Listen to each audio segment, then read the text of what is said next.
this. We tip bottles for the homies that can't So you got vivid memories of how Yeah. it was during the hyphy era, like 2000s? Yeah, so like I'm a little bit older. I'm not like hella old, but you feel me? Like I was born in '93. You feel me? Shout out Okay. to the '90s babies.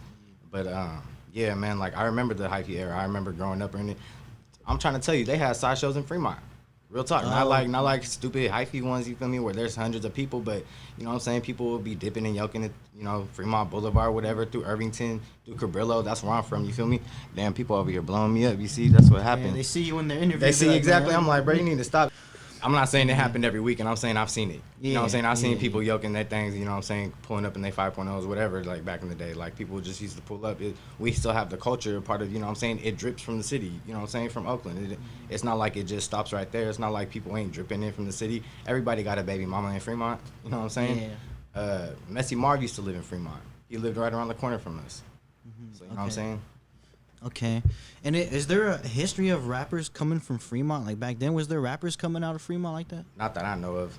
I mean, like, I don't want to disrespect anybody that might have came out of Fremont or whatever, but like, from my influence, like most of my influence came from like Hayward, Oakland, you feel me, Vallejo, just anywhere else that was really coming out. Like, to keep it a buck, I feel like our generation, like my generation, was the first ones to really come out with some rappers, you feel me? And it's just, like I said, it was a different influence at that time. We had a lot more things going on.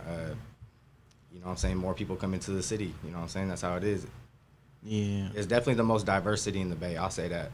Why do you say that? Now, maybe not now, but at a certain time, it was definitely the most diverse city. Because you had, I think there was 32 languages spoken in Fremont at one point. And there's like, what, 40-something languages in the world? Something like that. Something like that, you feel me? You know what I'm saying? So it's like, you got hella people in there from every type of background doing their thing, you know what I'm saying? Trying to wiggle. So shout out to Fremont for being the most diverse. How It's a big is ass- Fremont? Hella big. It's like I think it's the second biggest city in the Bay, outside real? of San Jose. Let me see the population. You know what the population is? 300 and something. Oh shit! We Damn. up there.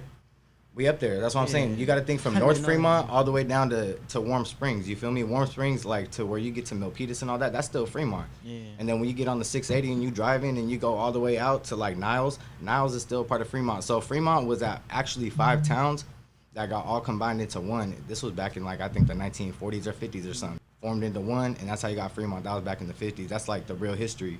One of the first missions ever.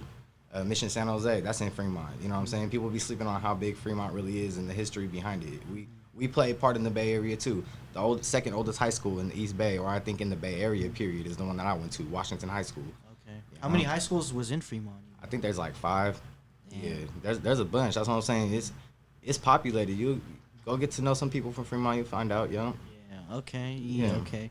Why do you think that the stereotype of Fremont, like people don't really think of like Fremont as being like Like, sketchy ass place? yeah, I feel what you're saying. Like, basically what you're trying to say, bro, is like, why don't people think Fremont's hood? And I get it. It's because it's really like, I'm going to keep it a buck. Like, there's certain parts, and especially certain times, we talking like from the mid-90s to the early mid-2000s, it was kind of slimy because it was kind of gang infested, and there was kind of like a little war going on in Fremont. Like, people don't really know that. Like, there used to be gangs all the way back into the 70s, like with the Chicanos in Irvington, you feel me? Like, the real OGs. So it's like there's a history of that, and like I guess like people don't really feel sketched out or whatever because I mean for the most part people keep it pretty cool, you feel me? Like I'm not gonna lie to you, like people try to keep it at a peace, and the people that were in Fremont that were with the shit, they all had an understanding, you feel me? Like there wasn't really a rivalry, like everybody was kind of just like collaborating, you feel what I'm saying?